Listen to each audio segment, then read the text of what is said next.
This is Stew Strauss, the woodsman, and you're listening to Inspirado Projecto. I was thinking earlier today, just being the wordsmith that I am, I love playing with language. I love finding the rhymes with words. I love finding I love the suffixes, prefixes, root words, all that razzmatazz, all that jazz, baby. And this idea popped into my brain about something called a conjugation station. So, conjugation station, there would be these various areas that are set up around where, should people feel the urge to have sex, say they're out walking around with their girlfriend, and they suddenly feel the desire to have sex with one another, rather than, waiting until they get back to the car, or waiting until they get back to the house, or any number of things, they could very privately and safely duck into a conjugation station and have their way with each other. Bada boom, bada bing. Bing, bang, boom.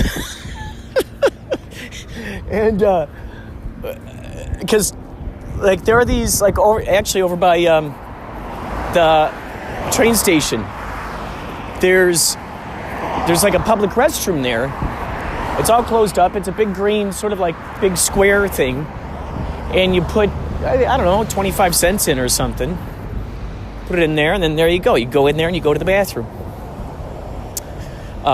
They have stuff like that in Europe, too. But it's funny, the ones that I saw in Europe, they're what do they call them? One-way mirrors or two-way mirrors? God, I don't know the proper term. The one where, the kind of mirrors where you can see out, but they cannot see in. So, yeah, it's so funny because the picture that I saw was from the inside of one. Now, from the outside, you cannot see what's going on inside. However, from inside, imagine you're in there, you're urinating, and you're glancing out the window, and you can see everybody just walking around, and they have no idea that you're watching them. So they got those in Europe. But out here, at some of the near some of the subway entrances, there are these public restrooms, and it got me thinking. That would be this similar kind of thing for a conjugation station. Now, I think what would be,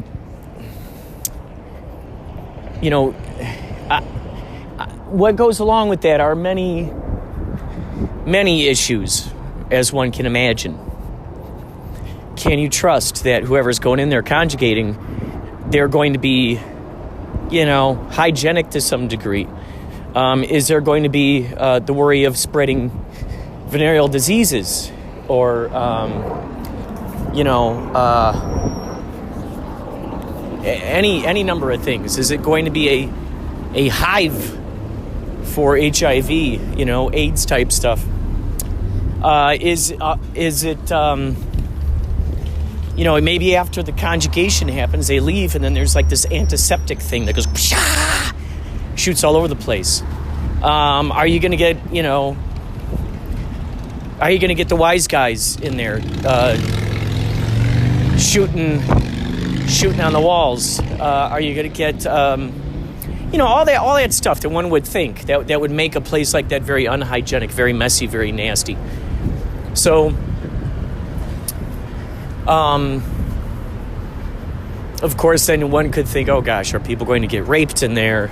Are heroin addicts going to shoot up in there? Any number of things. So then I started thinking, okay, well, maybe there could be cameras around, not inside, but outside.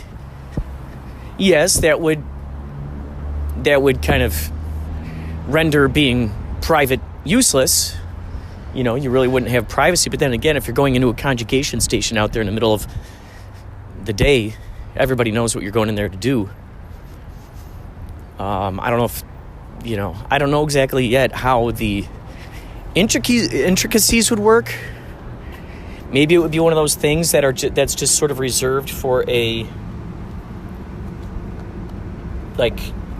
novel, a book, a movie, something where you don't necessarily have to explain the intricacies of it. So there could be a world that's got these conjugation stations. And maybe it's a society. Oh, maybe it's a society. What? Didn't want to do that. Maybe it's a society that really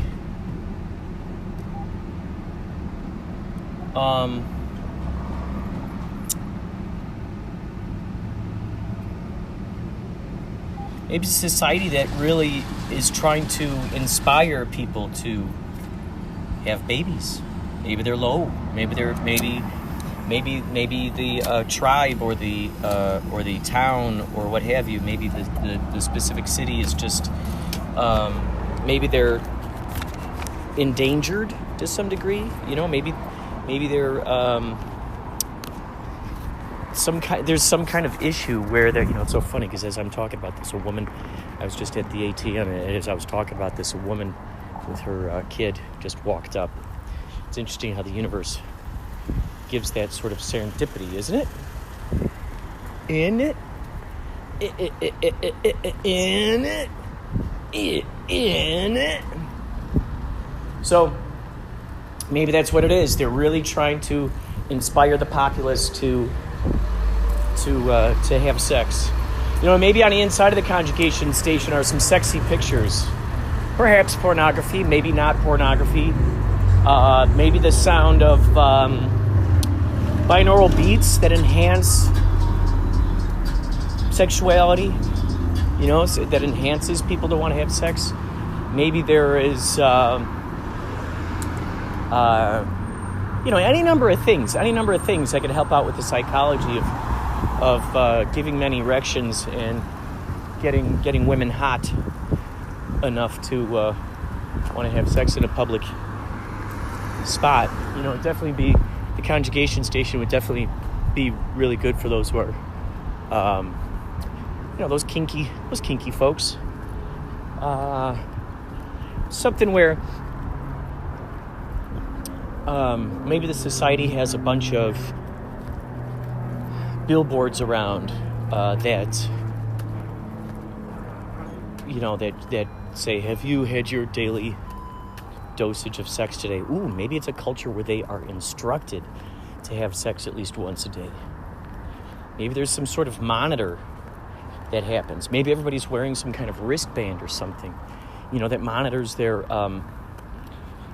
heart rate or something. Maybe there's a specific, because they say sex is good for you. Kissing is good for you. They say this stuff is healthy. You need to hug someone at least 15 times a day. 15 hugs a day. How many of us get 15 hugs a day? I think a good substitute, if you don't have a mate, that's what dogs are for. That's what cats are for. You hug them, you kiss them. Even the dogs and cats want to be hugged. Even they want the affection. They'll just come up to you out of nowhere and they'll just start nudging you. Hey, give me some love. So maybe there's a certain heart rate that is reached, that maybe this little bracelet or whatever can sort of measure the heart rate so it knows whether you are having sex or whether you're just simply doing cardio, running around the block. In which case, maybe it's like such a harsh thing where people are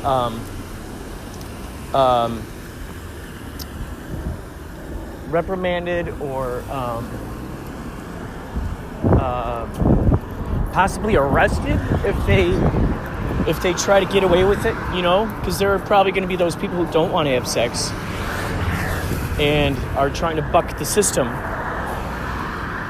It's funny when something is repressed or you're told to do something It's funny, when something's repressed, like don't do that, don't do that, don't do that. A lot of times people do that because they hear don't do that. It's kind of a thrill to see if you could get away with it.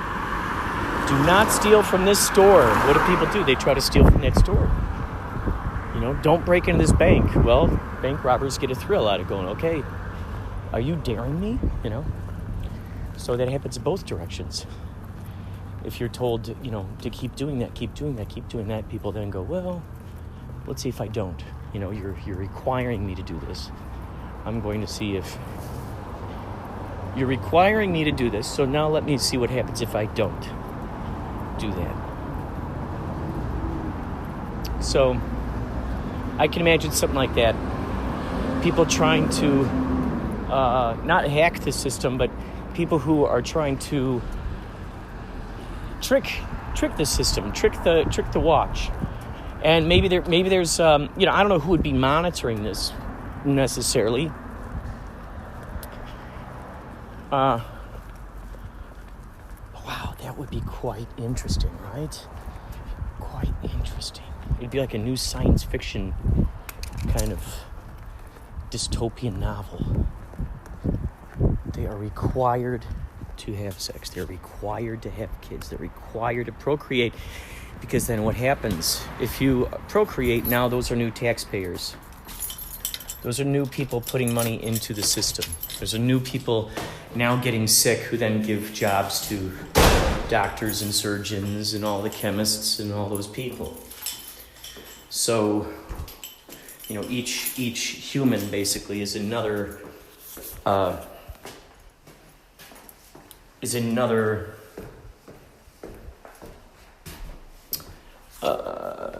is it? World of potentiality. It's another world of potentiality. Because imagine all the potentials there. Okay, this person might get cancer. Good. That helps out with the jobs of those who are cancer doctors. This person might get diabetes. Oh, good. That helps out with the doctors who are specialists in diabetes. This person might catch a cold or get a cavity. Oh, well, good. That helps out our dentists. Each person is a whole world of potentiality for jobs that are out there. Oh, here's a human who will eat. They'll require food. Oh, that's good. That keeps the grocers employed. That keeps the farmers employed. That keeps the makers of processed foods employed, as well as the advertisers employed, because they're going to be making commercials for that food. So it just goes all the way up the totem pole. Maybe there's a penalty if you don't have kids. Maybe there's... Wow, isn't that crazy? How many ideas can be spawned from one idea? Conjugation station. So there you go, conjugation station. If you want to help me out with this dystopian novel, get a hold of me. Projecto@gmail.com. Let's hatch this, man. Let's do it. Let's see what happens. I think it'd be a lot of fun. Conjugation station. So, yeah, we'll see what... Ultimately, what do you think is like the ultimate wish or, scene that you would like to see happen with either? Well, with the Institute, it came true. So, right now, the Institute is being adapted into a TV show on AMC called Dispatches from Elsewhere. Oh my God, that's incredible. Yeah, they're shooting as we speak. Are they going to include you guys as helpers on this thing? Please tell me. Mm-hmm. I can't say much more than that. Oh my God, I'm so excited. It's so funny. On the way here, I thought, wouldn't that be neat if they ended up making this whole thing into a TV show of sorts? Yeah, let me... Wow. Oops. Hold on, I'll show you. Sorry, listeners. I'm sharing visual media. Yeah. So, Jason Segel and... Cool. Yeah, they're shooting right now. Wow, man, that's so exciting. Yeah, it's so exciting. But the funny thing is like, we kind of like... This process started 5 years ago, so it's been 5 years of just like kind of waiting, and it's finally happening now, and so wow, we're really lucky. So that was that. As far as but making it, you So kind of for make it instance, to make it. Like I didn't really know what.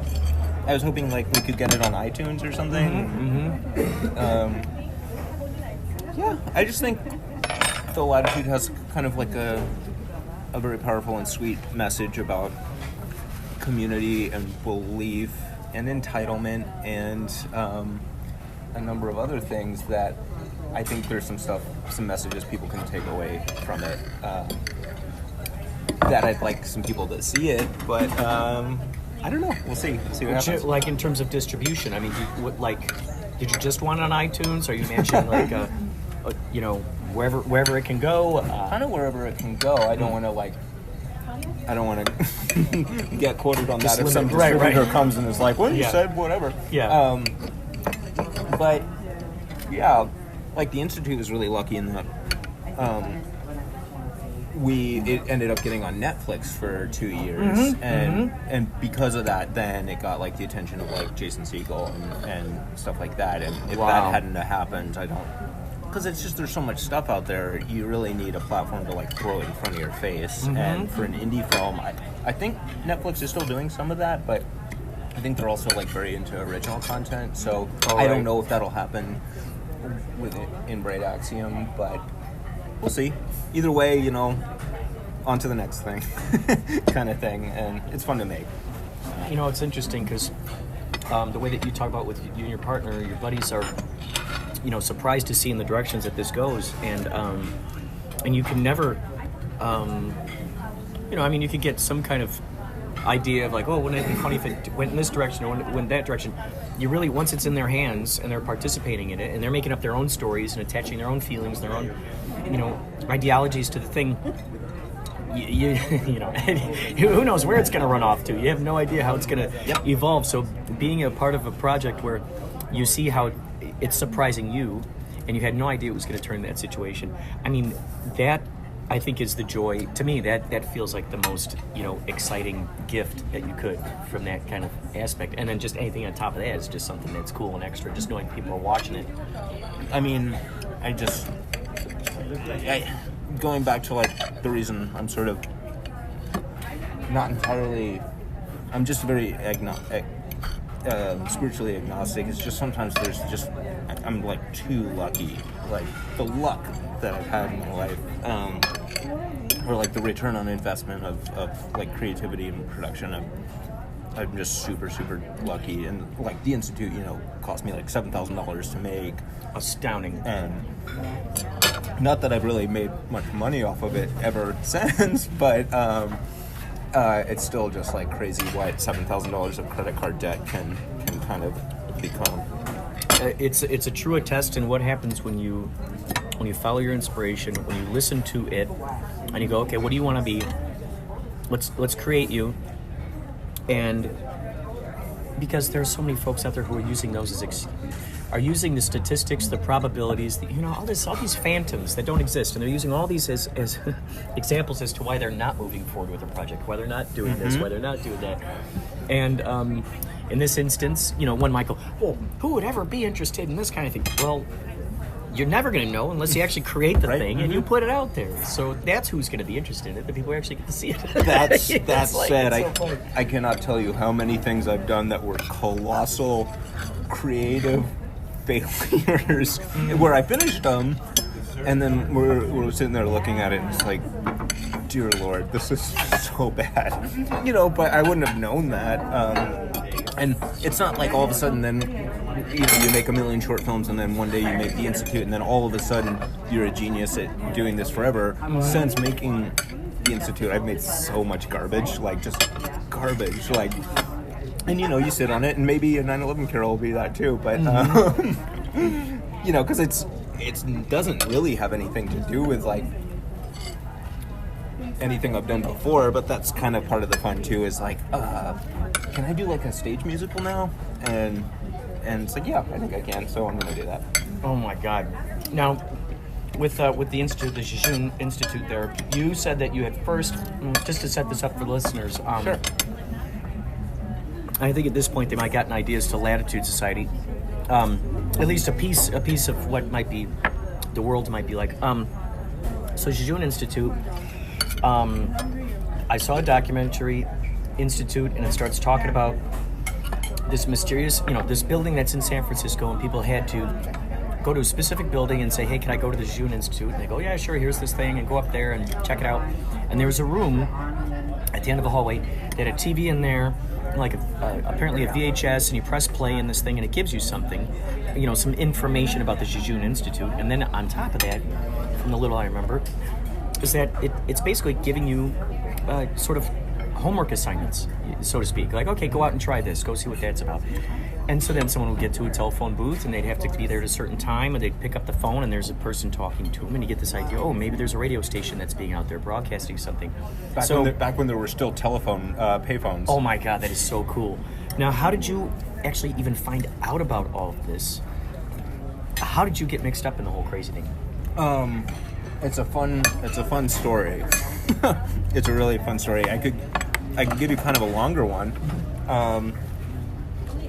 Okay. Oh, yeah, I'll give you a kind of longer one. I'll take it like way back. So I was once a rodeo narc, and that's a term that I just sort of self-appointed myself. I was a telesurveyor for a while, where you'd call people and ask them like, hey, like literally we had one where we're asking like how well your refrigerator is running. Oh, like, that's great. I'm not kidding.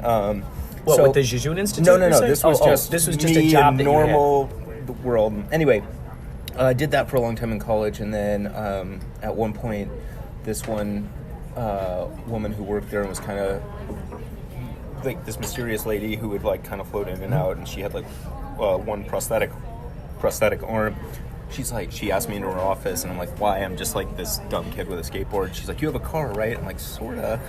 I did have a really shitty old like Toyota, but anyway, she asked me if I wanted to do a special assignment, which was essentially working on behalf of like the state of California, drive around all of the rodeos in the state and start like taking pictures of anytime there's like tobacco advertisements and stuff like that, because apparently like you're not allowed to do that. So I was like, sure, and they gave me like a card, and so I started going to like all of these rodeos. And if you know me, like I don't know anything about rodeos, or I didn't at that time, but having always been like interested in film and stuff, and trying to I'm always looking for like the cheapest way to take advantage of an unusual situation. So it's like, all right, well, if they're bankrolling me to go take pictures of like tobacco signs and get like samples of like dip and stuff, I'm gonna bring a camera. And I only had like a really old camcorder, but anyway, I started making like this like little mini documentary called Rodeos Are Special. And by making this doc, I ended up like meeting some other people and started doing like just corporate video stuff. But it was a very weird time. But anyway, so I was doing corporate video for a little while. Again, this is me making tops like, $400 a month kind of thing, and just super in debt. And I got this like phone call really, really late at night one time asking like, hey, you're an editor, right? It's like, yeah. It's like, can you come up to Marin and help us edit this stuff? And so I'm like, sure. And I go up, and they had me sign an NDA online, and I go up and I pull up to this like big house, and I'm met by all of these dogs that come like running out, like a lot of dogs, and I couldn't quite tell what like breed they were. They were like some kind of border collie husky mix, but they were all like identical, but they were different ages, kind of thing. Anyway, long story short, I was brought up there to edit a promotional video because this guy had created a dog cloning company. Dude, I was just going to say, what are they, cloned? So all of those dogs he had cloned? Yes. Yeah, Mira, Chingu, Sarong. And anyway, so I spent all night editing this like promo, and then the next day, he's like, do you want to come to Good Morning America and help us like do this thing? Where we're gonna like show the puppies on Good Morning America with like Diane Sawyer and Robin Roberts or whatever her name was, and it's like, Good Morning America, like, is that here in the Bay? What do you mean tomorrow? It's like, no, we'll be getting on my private jet and going to New York to show these puppies. And it's like, sure. that was my finals week of college, so I bailed on finals. Whoa! and that was the start of me working for this really amazing but eccentric, bajillionaire starting a dog cloning company. Here's some advice to the listener. Don't start a dog cloning company as soon as the Great Recession is about to start. Uh-oh. So, oh, boy. Because that's one of the first expenses you kind of, avoid geez. when your stock portfolio is just Yeah. Oh, God. Anyway. Hello, Inspirado Projecto Radio. This is Man Behind the Machine. Check us out on our new hotline. You can leave a voicemail. It's 313-MAN-0231. You can leave a voicemail for Man Behind the Machine at 313-MAN-0231. Hope everything's going well, and we'll catch you in the simulation.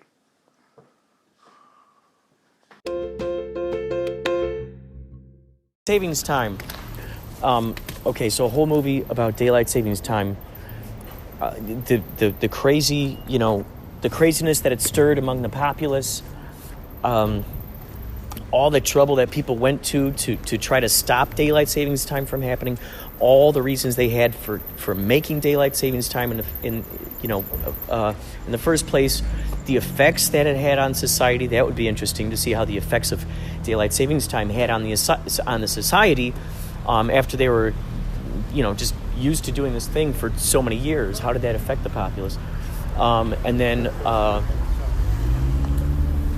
the idea of, you got these people, I don't want to say a cult, but you got these people who are going, I vow to return, takes daylight savings time away, and I vow to return it to the original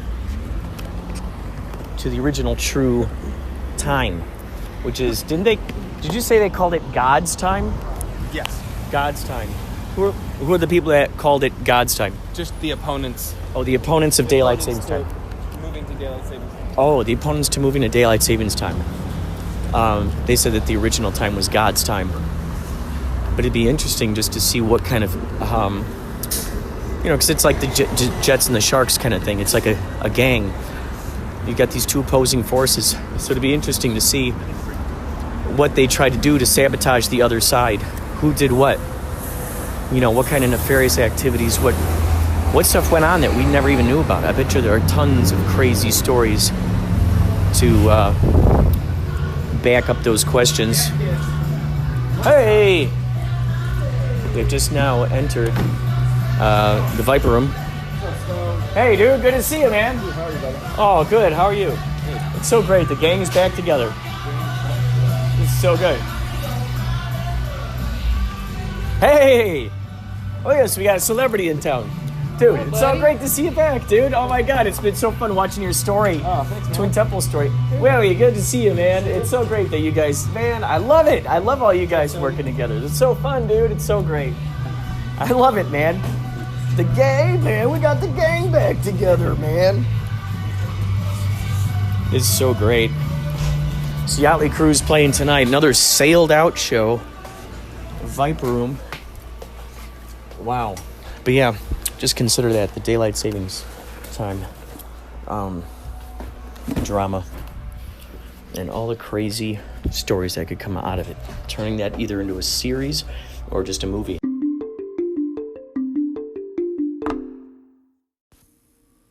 By the way, it's Maria again.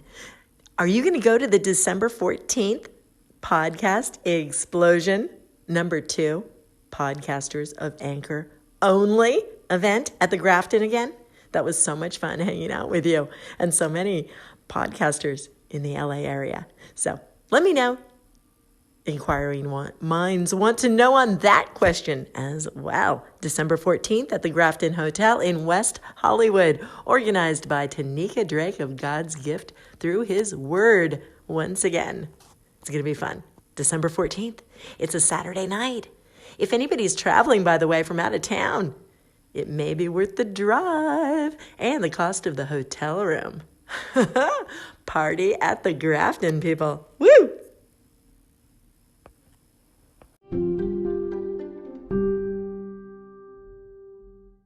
Martin to Top 40 to Bruno Mars and all the shit in between.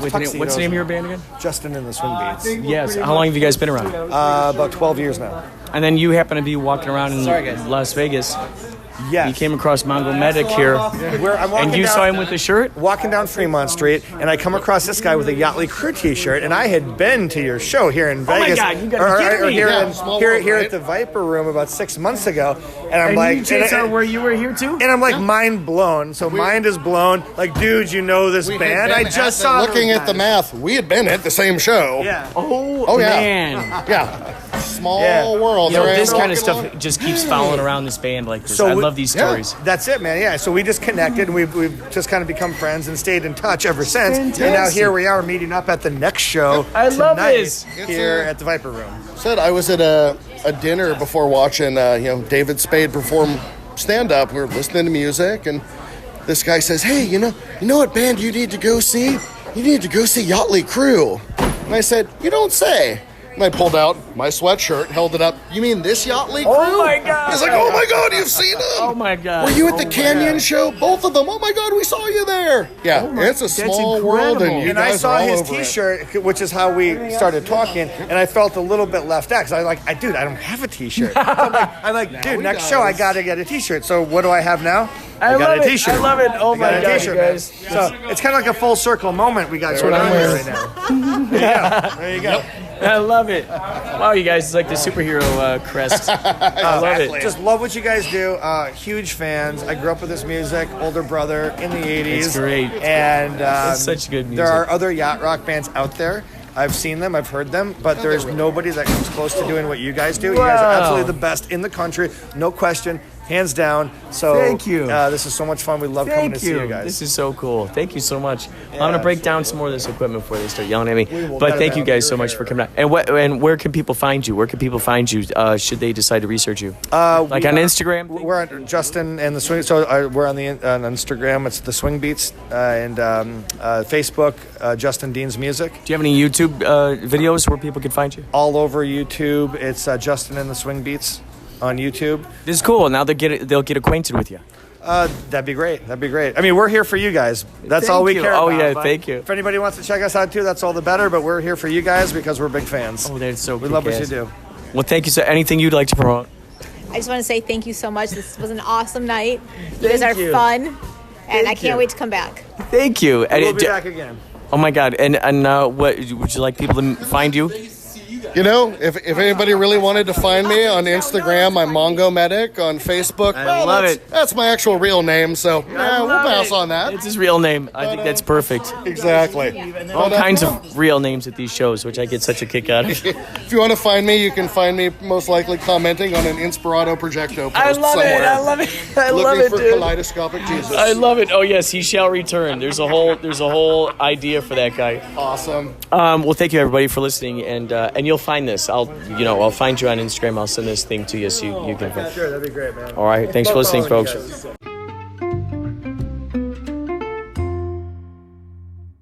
Interesting, it's when I say foreigner, you're like, what do you mean foreigner? To you, foreigner is anyone apart from American. Totally. I went out with a girl in San Diego for a year, and she's like, you're a foreigner. What are you fucking talking about? I'm not a foreigner, I'm fucking Australian. It's so funny, Like, when I lived. Okay, so my junior year in college, I studied abroad. I studied in London, and they all told me I had an accent. Yeah. And I was like, wait, no, you all have. You're like, these are not. Apparently, these aren't pants. These are trousers. And I told somebody once. I walked up to him and said, "Man, those are some bad pants." And apparently, I insulted his underwear. His pants are underwear. That's crazy. And I have an accent, so yeah. Oh my God. We're the foreigners. If You're not. any of you guys. I'm recording you for my podcast, by the way, because I want to You're on interview you about Inspirado what it's Projecto. like to live out there. Oh, really? Yeah. Are you visiting? Or you live here? Well, it's an interesting story. So about 6 weeks ago, I decided to, my whole family, everything, my family, my friends, everything was kind of moving towards me getting engaged with this girl. She's a great fucking girl. But I just decided, and all my friends, pretty much everything's happening that way. I was like, nah, you know what? I just went, fuck that. I did a U-turn. I respectfully broke up with her and then quit my job, unrespectfully. And then rented my house out, cleaned my shit out, and I've got one-way ticket to LA, and I arrived last night. What? Yeah. No way! Yeah, man. Okay. What? Wait, you want to see our show tonight? We'll get you on the list. You were going to get married 6 weeks ago. Sorry, no, I wasn't gonna get married. Sorry, but it's kind of like this is like D-Day. You gotta go to get engaged. All your friends have got babies coming along the way. Like this is happening. I was just like,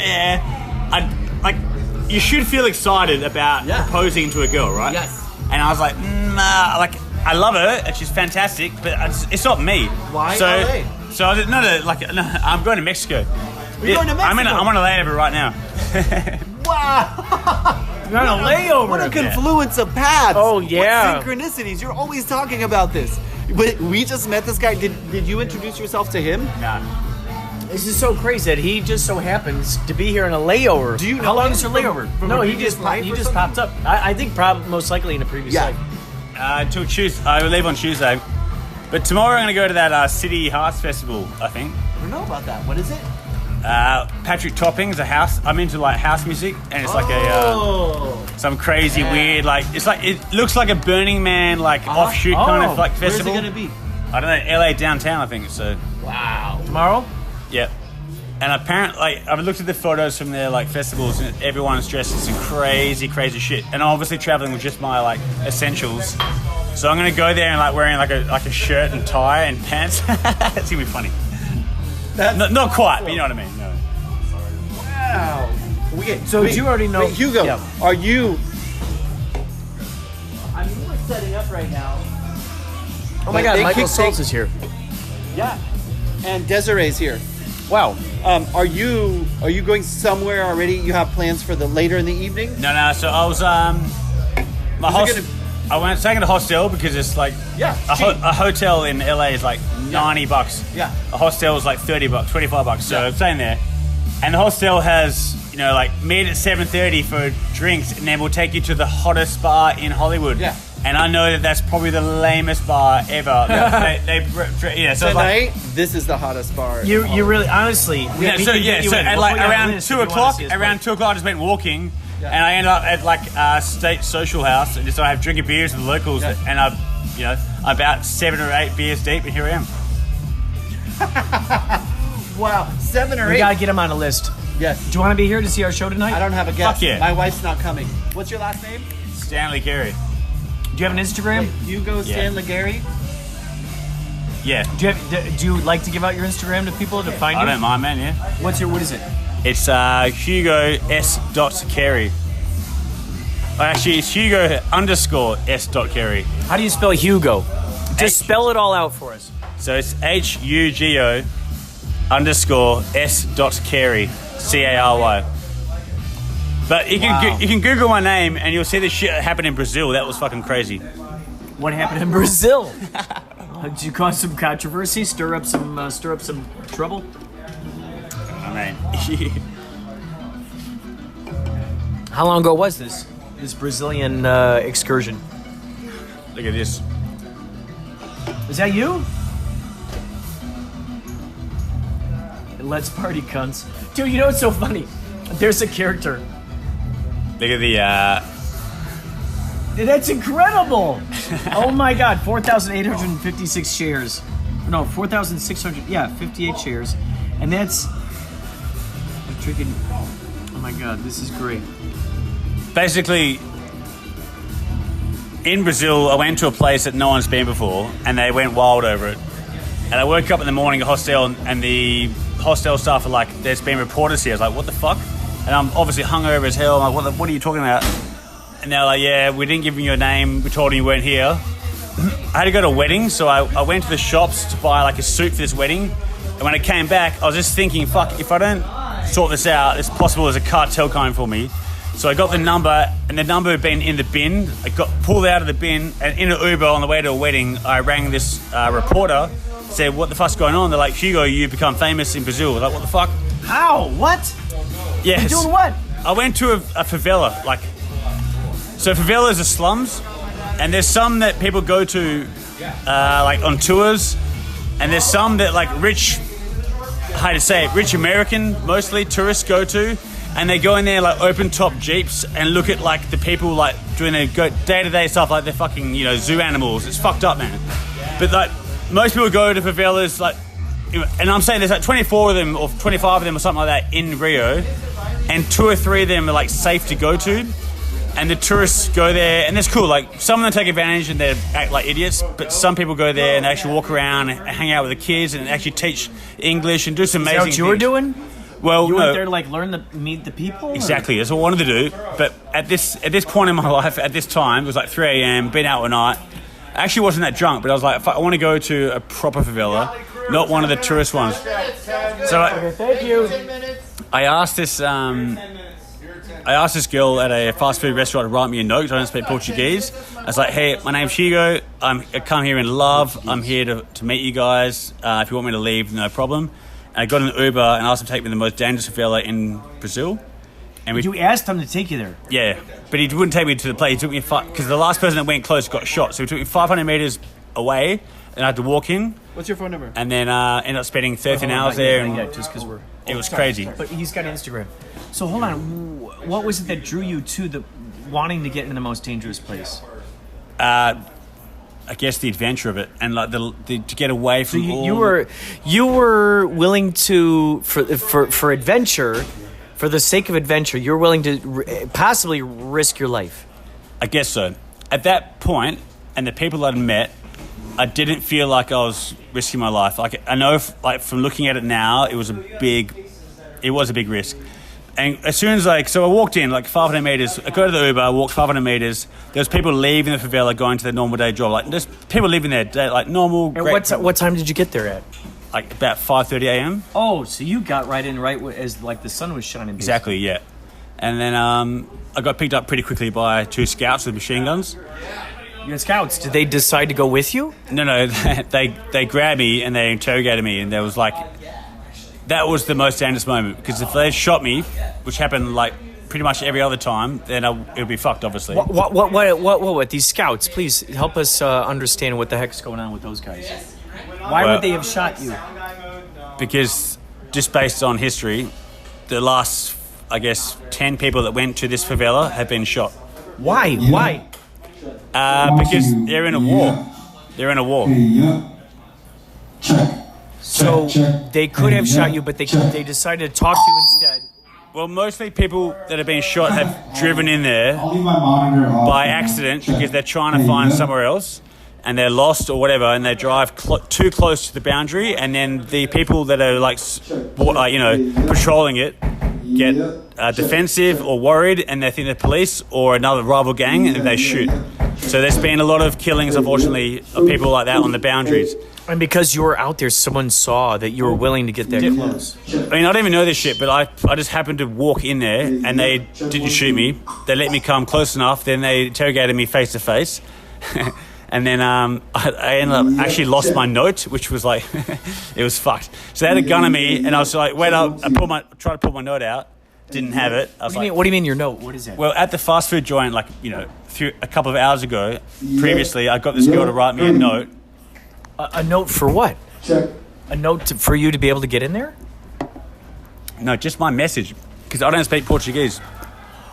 So someone who speaks Portuguese wrote a note for you to be able to give to them to show that you come in peace. Correct. Or whatever. Correct. Yeah. So so basically, I was in Lapa, which is the party district of Brazil.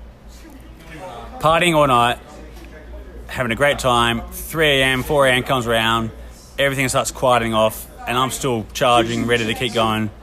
And then I was decided, fuck it, I'm just going to go to this place. So I've heard all great things about the favelas. They just party all night. There's great people, real people, a lot of energy, drums, just crazy shit. So I wanted to go check it out. And so I asked this girl to write me a note, and she wrote, the note basically said, hey, my name's Hugo. I come here with love.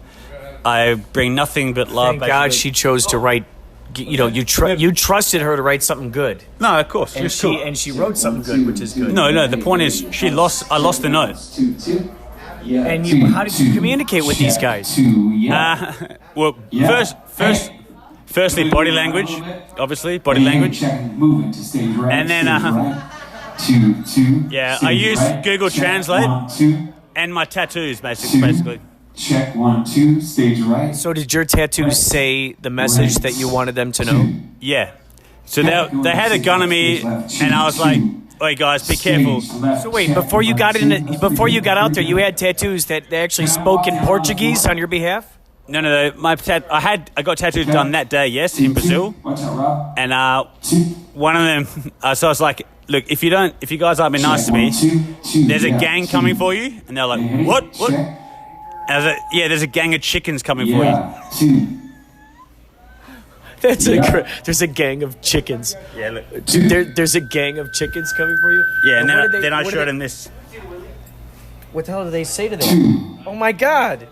And that's in Portuguese? No, but it's an actual gang of chickens. Oh my God! Okay, is that good for you? Did they like laugh? Yeah, they're fucking loving it, man. Oh my God, that's hilarious! Yeah. Dude, this is astounding. What a crazy story! It does not end there. So fuck, man. Yeah. Anyway, the most dangerous part of that whole evening was that first 5 minutes when I met him, because they were worried I was a police officer and then an undercover cop. Whoa. So there was like a good, 20 minutes where it was very, very intense, and they were on the radio to like some other like higher up person. And anyway, I don't want to go. How could this have actually gotten into the news? But like, what was it from that exchange that got someone else's attention that decided to get all this attention on your act of kindness? Okay, no. So these guys have run like a very, very tight operation, right? They're on radios. There's patrol people. It's literally like a military place protecting this entire favela like a hill. And I'm an intruder that's walked in there. And then they picked me up. So as soon as I got there, I was on the radio. Everyone knew. Everybody in the entire place knew what was happening, what was going on. So they interrogated me. They thought I was well, not interrogated, but they were just curious about me. But they were actually really cool. Then once I showed them a few things, had a laugh with them, they were pretty cool. They relaxed. Then they spoke to someone higher up. And a few other things happened. Not going to go into it because I don't want to ever fucking put these guys in a position where I'm saying shit to anyone else. So right. And beyond now, I'm not going to say anything really about what happened. But point is, they were cool. Took me in, and then off we went. I went on a 2-hour walk up this hill and met like one of their leaders, and it was fucking great. I spent 13 hours there. Did some shit. One of the leaders of the country? No, not the country. Like of this particular favela. So you met with this person. Yep. And you basically bypassed your original mission, which was just simply to go in there and meet the people. I mean, you actually got to one of the leaders of this entire community. True, yes. What was that like? That was awesome, man. Like, what's interesting... How did you communicate? How did you communicate with this person? Well, when... how do I say this? 3 a.m., 4 a.m. talk... Well, at this point, like 6 or 7 a.m. talk with any person, in any culture, you're gonna get along well. If you're either a good cunt or a shit cunt, and these guys are good cunts. So we had a really good time. We got along really well. Had some beers, did some stuff, chilled out. We just got along. We used Google Translate a lot, but I was giving them shit. I was giving them a lot of shit, and they love it. It's awesome. The point is, everyone's really much the same. When you're hanging out with your bros... I love it. This is crazy to hear. This is amazing. Yeah. It could have been hanging out with mates in Australia.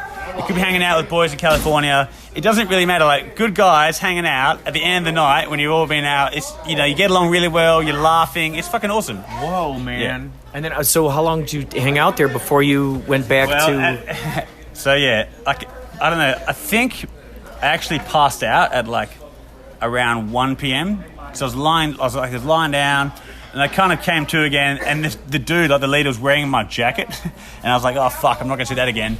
And he came up to me and he's I was like, oi, can I have my jacket back? And he's like, he was like, he gave it back to me, and then 2 hours later, I was fucked. I don't know what I should be saying right now. I don't know where this is going, but they kept giving me cigarettes, and the top of the cigarette, they made this little bowl, and they put weed in it. And they gave it to me, okay, I'll smoke a bit of that, whatever. And then they kept giving me, fuck, I'm getting stoned now. And then I started fading a bit. And around 3 o'clock, they were like, yeah, it's time for you to go. I was like, yeah, no problem. And then they gave me an escort. I went down the hill. It's incredible. They accepted you into this community. Yeah, it was crazy. Went down the hill, went to to leave the place. And on my way out, there was a shop outside the favela. And there was a family there, and I went in, I got some food, got a beer, and there was kids running around wearing basically, I don't know, underpants. They were crazy little funniest little kids, and I ended up doing magic tricks for them. I got this coin trick that where my coin disappears into my elbow, and they loved it. And they went around and got their friends, and they'll do it again. It's like, fuck. So like, it was like an hour and a half past, and there was so many kids doing there. the I was so tired now and stoned. I was like, fuck, I just want to go home, man. It's incredible. So anyway, and all these little kids, you got this like this huge audience of these little kids. Exactly. Do it again. No, it was cool though. So like, did that. And then basically, oh my God, you became like a superstar in their minds. How cool is that? Well, so the crazy thing is that you can tell legends about you. So and I finally got home. Like I got someone helped me like charge my phone, order the Uber, back to my hostel, went to sleep around like 6 p.m. and then around 9, like this group of girls came into my hostel room, and I was like, whoa, hello. So I got up, had a few drinks, but I was like, nah, fuck, crashed that night. Next morning, woke up and I had to go to a wedding. That's when I went to the shopping centre. I went to Zara, bought like a suit, came back, and all this before a wedding. I mean, that's crazy. You were in town for the wedding and you did all this crazy stuff. I wasn't in town for the wedding. I got invited to the wedding like that day. Oh, dude, that's nuts, man. But the point is, when the staff at the hostel, like, there's been reporters here coming to find you. Like, what the fuck? And they're like, yeah, we just told them that you weren't here. I was like, thank you. Then I went to Zara, like the shops. When I came back, that's what I was thinking. Fuck, what are the reporters saying? Because they said that it's gone viral. I was like, what do you mean? So someone in the favela, like some I don't know, like some amateur reporter had seen it and filmed it and then made a blog, and that went viral.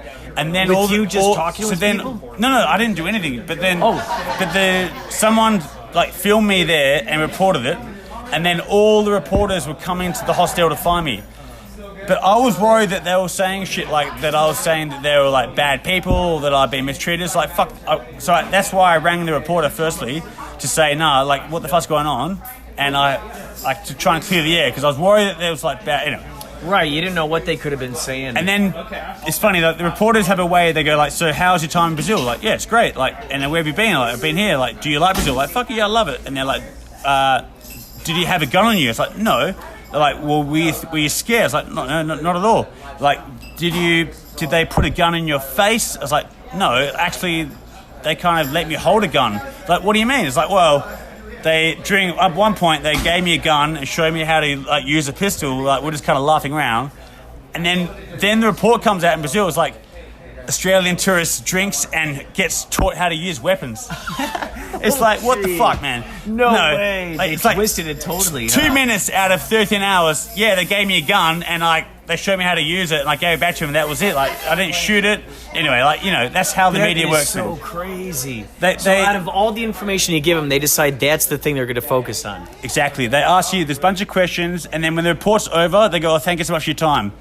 And then they say, also, like, you know, like, they ask you some other questions, like little side questions, and the little side questions are what they use in the headline. They're fucked, man. Whoa, man. But anyway. Whoa, what a crazy thing when you think about that. Because then it just lets you realize that that no news that we're watching is actually authentic news. There's someone that's always going, let's spin it this way, let's spin it that way. Well, if that's news to you, man, fuck. No, but it's interesting. No, well, I don't even watch props. No, you know what? I haven't watched news in probably 15 years. Like, I don't even watch regular TV. So it's like, none of that stuff is like rolling around in my brain. I'm always thinking about the idea of like movie magic, you know? Yeah. So it's interesting how like they take this story that you're telling them and all of a sudden they go, let's move it in this situation. Wow. Right. So after that, what was once it got into the headlines that you were there, how long did that go for? How long did that? I woke up, I went to the wedding, and that night at the wedding I started getting messages on Facebook and Instagram going like, you're crazy, favela boss, blah, blah, blah, and all these messages started coming through. It obviously went out on social media from the media company, and then all these people started contacting me. But it was crazy, man. Like, Brazilians loved it. Like, every single feedback from the Brazilians were like, it was positive. And then people from the actual favela started contacting me saying, you know, it's amazing, like, you've shown the world that we actually exist, because we're poor, people think we don't exist, and you're like, you come here and you spend time with us. You did magic. The magic tricks of the kids was like the biggest highlight for me for the whole thing. Because it showed hearts. It showed that you really were this authentic. Well, that's what I went there for, to actually meet people and have fun. Wasn't to go drink with these particular guys, but like. Right. that's what happened. Like, obviously, I couldn't just be like, once you hang out with these people, you don't just kind of go, I'll see you later. So they just say what's journey with these guys. You just do what's going to happen. And then when I left, I spent a lot of time, as much time as I could, before I really faded with these kids, and they were fucking awesome, man. Like, we had so much fun. And now, like, and the families from that favela are messaging me on WhatsApp, and we're in contact. It's fucking great, man. It's really cool. I love it, because their kids will forever remember that story. They're always going to be telling that story. They're telling it about their schools. I mean, who knows? You've become like a folk hero in that town. You know, by them being so enthralled with the fact that you spent time with them. And every single one of those friends have friends, and every one of those friends have friends. Dude, that's just incredible. Yeah. There's going to be some kind of like papyrus written, you know, all about your legend out there in the future, like written on some like. I mean, it's just incredible. I don't think it's that big a deal, but to those kids, it was. You know, you were there. You were spending time with them. They're probably not used to that kind of thing at all. Well, I actually started a charity fund me page for these kids. Wow. And then, like, when I got back to Australia, just because, like, fuck, it really touched me, man. These guys are awesome. It's hard to explain, but, like, I got a video, and I could probably put it somewhere on your post or whatever, but there's, like, the locals, like, banging drums on the back of, like, paint buckets, and the kids dancing, their legs are, like, going crazy legs, and you can see how much fun they're having. Like, everyone there is just so full of energy, so much love. Like, fuck, it's so awesome, man. They must have been so happy that you were there to be able to give them some good press rather than, you know, whatever they're used to getting, I guess, in the past. I don't know. Because you brought them, you know, you seem to have brought them good fortune with unintentionally, you know, by accident. What I realized, like, this is going back now from the kids stuff, but like the guys who are the gangsters and, like, I guess the drug dealers and the people that the media paints as like the worst people in the world, they get, you know, there's pretty much a war going on right now in Brazil between drug gangs and the police, and it's pretty hardcore. I didn't know that. Whoa. Yeah, if you look it up, it's pretty fucking hardcore. Like, a lot of, I don't know, so far this year, what are we now, like, in, what's the date, November? I don't know, hundreds of deaths, like, in these places. It's fucked up. But if you go there, there's actually like an entire culture and full of lovely people, and it was really great to actually experience that. You know, it's cool. It took guts and courage to just really, you know, you had a mission, you had a calling, and you decided to go in there, despite whatever might have come your way, and it all actually turned out really, really well. Yeah, I guess so. Wait up, I'm gonna try and find this thing for you. For the article, what would be something that people could, for those who are listening, what's something they could actually search for to be able to find this piece? Like keywords in Google, for instance. I'm not too sure. This is the. These are the kids that were like that you were doing magic tricks for. Yeah. Well, this is the actual like.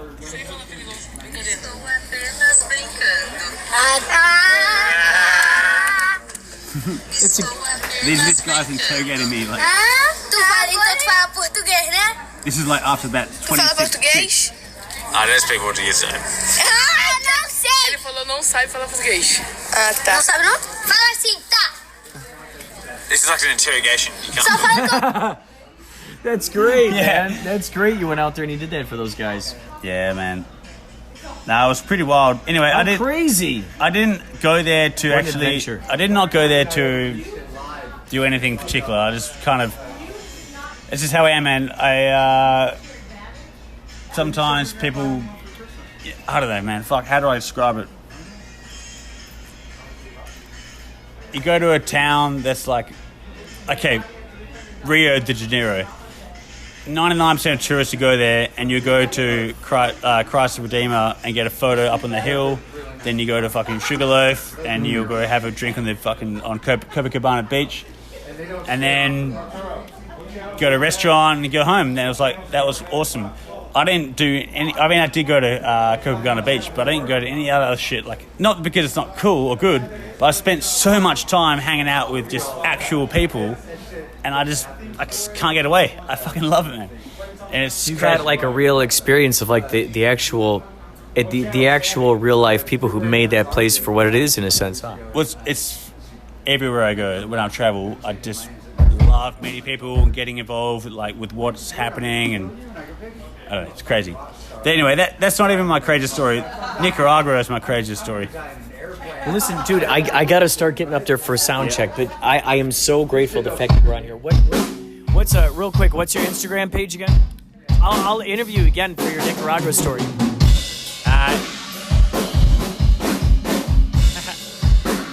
It's Hugo_S.Cary. Perfect. Dude, thank you so much. Thank you to Man Behind the Machine for giving us your hotline number. I love that. I love this kind of collaboration. Also, thank you, Maria Humphreys, for reminding everyone about the Los Angeles Podcast Explosion 2. It's amazing. Another one is coming up so quickly. I had so much fun at that other one. And I do have, for those of you who are listening to this right now, I do have an episode where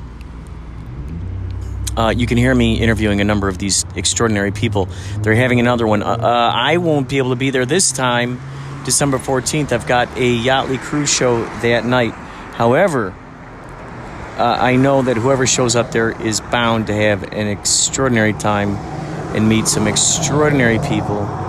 And Maria is going to be one of those extraordinary people. And Tamika Drake, she's the one who orchestrates the whole thing. If you go out there, say hi to Darius. Oh, and thank you to Stew Strauss for giving us that awesome intro. Thank you, Hugo, for giving us that crazy story. And thank you to Spencer McCall for giving us some more insight into the Institute and into the Latitude Society. All right, folks, that is the end of this podcast this time. There will be more coming up. Hold your horses. Hold your horses.